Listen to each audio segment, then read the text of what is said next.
नगरीय निकाय निर्वाचन 2022 जो कि 2 चरणों में होना है और निर्वाचन ईवीएम के माध्यम से किया जाएगा। आज हम देखेंगे कि नगरीय निकाय निर्वाचन में जो अभिलिखित मतों का लेखा है प्रारूप 18 का, इसे हम कैसे भरेंगे और इसका प्रारूप कैसा है। जैसे हम पीडीएफ में देखें तो इसका एक नमूना प्रारूप भी दिया गया है जो कि इस प्रकार से आपको प्राप्त होगा। अभिलिखित मतों का लेखा प्रारूप 18 का, जिसमें हमें जानकारी भरना होता है मतदान से संबंधित, और जानकारी भरने के पश्चात इस प्रारूप को, प्रारूप 18 का को मतदान अभिकर्ता को हम देते हैं हस्ताक्षर करके।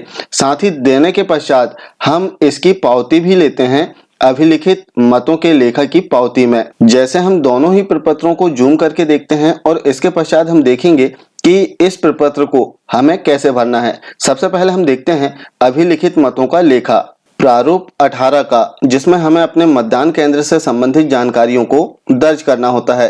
जैसे मतदान केंद्र का क्रमांक, मतदान केंद्र का नाम, नियंत्रण यूनिट जो सीयू आपको प्राप्त हुई है उसका क्रमांक क्या है, मतदान यूनिट जो बीयू आपको प्राप्त हुई है उसका क्रमांक क्या है। इसके अतिरिक्त डीएमएम क्रमांक आपका क्या है जो कि सीयू में आपको देखने के लिए मिलेगा। साथ ही प्रिंटर का क्रमांक, अब चूंकि प्रिंटर इस बार नगरीय निकाय में नहीं है तो प्रिंटर का क्रमांक यहाँ पर नहीं आएगा। इसके अतिरिक्त इसमें हमें जानकारी देना होता है कि जो मतदाता रजिस्टर है इसमें हमने कितने मतदाताओं की संख्या को दर्ज किया है और जो मशीन है इसमें कितने अभिलिखित वोटर्स की संख्या आई हुई है।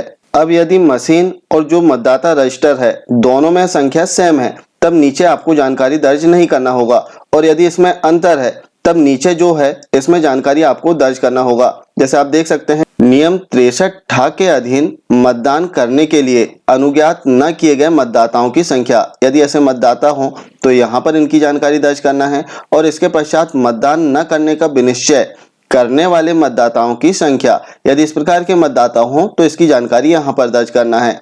और इसके पश्चात आपको इसका क्रॉस टोटल मैच कर लेना है कि जो मतदाता रजिस्टर है इसकी जो संख्या है वो इन तीनों के टोटल के बराबर हो रही है या नहीं हो रही है। इसके पश्चात इसमें निविदत मतपत्रों की संख्या और जो सील हमें प्राप्त होती है इसकी जानकारी दर्ज करना होता है।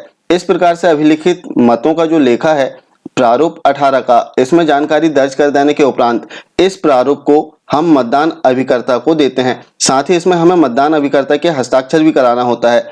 जब हम इस प्रारूप को मतदान अभिकर्ता को देते हैं तो इसकी पावती भी हम लेते हैं, और पावती हम लेते हैं अभिलिखित मतों के लेखा की पावती का जो प्रारूप है इसमें, जिसमें सामान्य जानकारी रहती है अभ्यर्थी का नाम, मतदान अभिकर्ता का नाम, मतदान अभिकर्ता के हस्ताक्षर, और रिमार्क में यदि आपको कुछ दर्ज करना हो तो आप यहाँ पर दर्ज कर सकते हैं। अब हम देखते हैं जो अभिलिखित मतों का लेखा है प्रारूप 18 का, इसका एक भरा हुआ प्रारूप जो कि डेमो के रूप में है। जैसे आप देख सकते हैं प्रारूप 18 का अभिलिखित मतों का लेखा भाग 1। अब इसमें जिस निर्वाचन के लिए आपने निर्वाचन कराया है उस पर आपको टिक कर देना है, बाकी आप क्रॉस कर सकते हैं। इसके पश्चात मतदान केंद्र का क्रमांक, जो भी आपके मतदान केंद्र का क्रमांक हो इसे आप दर्ज करें। इसके पश्चात मतदान केंद्र का नाम लिखें। अब यहाँ से शुरू होता है हमारे क्रमांक की जानकारी। नियंत्रण यूनिट जो सीयू का क्रमांक है इसे दर्ज कर दें, जो बीयू का क्रमांक है इसे दर्ज कर दें, और डीएमएम क्रमांक क्या है वो आपको दर्ज कर देना है। डीएमएम क्रमांक आपको सीयू में जब आप ऑन करेंगे इसके बाद देखने के लिए मिल जाएगा। इसके पश्चात प्रिंटर का क्रमांक, चूंकि प्रिंटर प्रयुक्त में नहीं है इसलिए आपको यहाँ कुछ भी दर्ज नहीं करना है। अब हम देखते हैं इसके आगे की जानकारी, चूंकि बेसिक जानकारी हमने दर्ज कर लिया है। इसमें नेक्स्ट पार्ट में मतदान केंद्र को नियत निर्वाचकों की कुल संख्या, अर्थात मतदान केंद्र में कुल कितने वोटर्स हैं इसकी संख्या दर्ज करना है। अब मतदाता रजिस्टर में दर्ज मतदाताओं की कुल संख्या, आपने मतदाता रजिस्टर में कुल कितने मतदाताओं के नाम दर्ज किया है इसकी संख्या दर्ज कर देना है। इसके पश्चात मतदान मशीन के अनुसार अभिलिखित वोटर्स की संख्या। अब यहाँ पर आप देखेंगे कि 548 लिखा है जबकि मतदाता रजिस्टर में 550 है, तो दो ऐसे वोटर्स हैं जो इसमें कम हो रहे हैं। तो दो वोटर्स कौन से कम हो रहे हैं इसकी जानकारी आपको नीचे दर्ज करना होगा।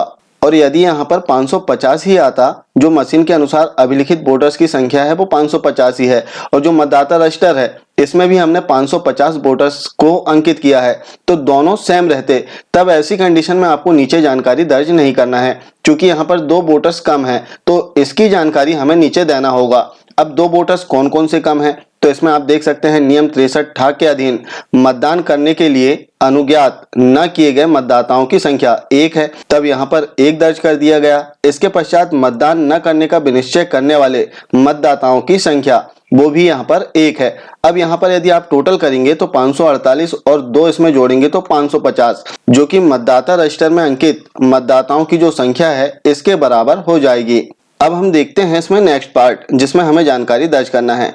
नेक्स्ट पार्ट में जो है निविदत मतपत्र की जानकारी दर्ज करना होता है, क्योंकि निविदत मतपत्र भी आपको प्राप्त होंगे। तो कुल कितने प्राप्त हुए हैं, किस क्रमांक से किस क्रमांक तक प्राप्त हुए हैं, इसकी जानकारी दर्ज कर दें।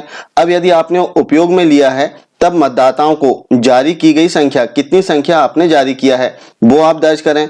इसके पश्चात उपयोग में नहीं लाए गए निविदत मतपत्रों की संख्या आपको दर्ज करना होगा। जैसे यहाँ पर कुल 20 मतपत्र प्राप्त हुए थे और 2 मतपत्र ऐसे हैं जो उपयोग में लाए गए, तो शेष जो बचेंगे वो 18 बचेंगे। इसके पश्चात जो कागज की सील हमें प्राप्त होती है इसकी जानकारी दर्ज करना होता है। कागज की सीलों ग्रीन पेपर का लेखा। अब कुल कितनी सील आपको प्राप्त हुई है, किस क्रमांक से किस क्रमांक तक प्राप्त हुई है, कितनी आपने उपयोग में लाए हैं इसकी संख्या, और कौन सी जो सील है जिसे आपने उपयोग में लाया है उसका क्रमांक आपको दर्ज करना होगा। इसके पश्चात कितनी सील आपके पास में शेष बची है इसकी संख्या लिखें, और किस क्रमांक से किस क्रमांक तक शेष बची है इसकी संख्या लिख देना है। अब यहाँ पर जो अगले 2 बिंदु हैं कि नष्ट हुई कागज की सीलों की संख्या, यदि नष्ट हुई हो तो संख्या आप लिख सकते हैं। हो सकता है कि सीलिंग के समय कोई फट जाए, कट जाए, तो उनकी संख्या आप यहाँ पर दर्ज कर सकते हैं। साथ ही नष्ट हुई कागज की सीलों की क्रम संख्या, यहाँ पर कौन सी जो कागज की सील है वो नष्ट हुई है उसका क्रमांक आपको दर्ज करना है। और अंत में आपको दिनांक लिखना है, स्थान लिखना है, और पीठासीन अधिकारी अपने हस्ताक्षर करेंगे। इसके पश्चात जो मतदान अभिकर्ता है इनके भी हस्ताक्षर आपको इसमें करवाना होगा।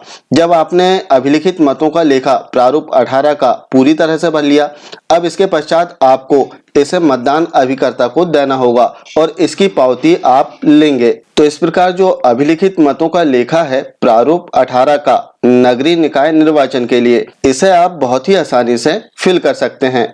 ये थी अभिलिखित मतों के लेखा के संबंध में एक महत्वपूर्ण जानकारी।